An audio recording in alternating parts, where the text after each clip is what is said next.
One of the most controversial topics of this presidential election is trade, and more specifically, the Trans-Pacific Partnership, or the TPP. It is a sweeping 12-nation Pacific Rim trade deal championed by President Obama. But both Hillary Clinton and Donald Trump oppose it, and so does China. Eunice Yoon has more from Beijing.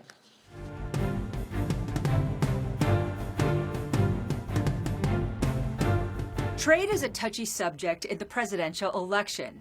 Any proposal that even suggests that Americans could lose jobs is heavily criticized. The TPP, or Trans-Pacific Partnership, is one such proposal. The trade deal is part of President Obama's pivot to Asia, his efforts to strengthen America's role in the Asia-Pacific region. Both presidential candidates have rejected it, and they're in unusual company. China is wary too.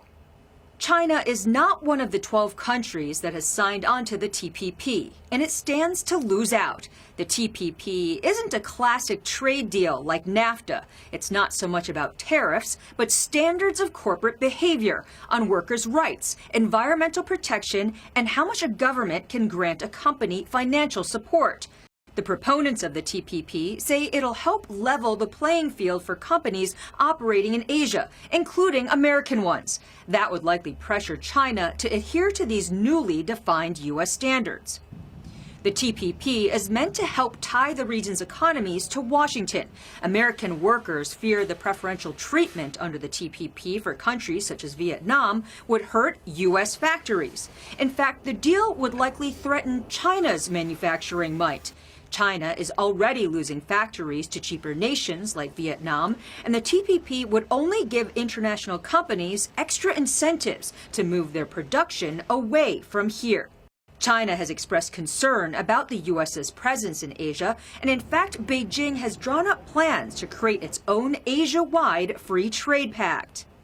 U.S. allies like Japan have expended great political capital to sign on to the American deal.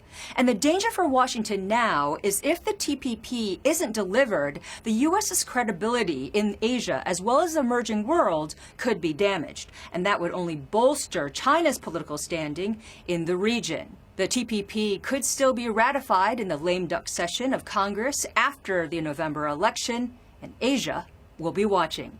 For Nightly Business Report, I'm Eunice Yoon in Beijing.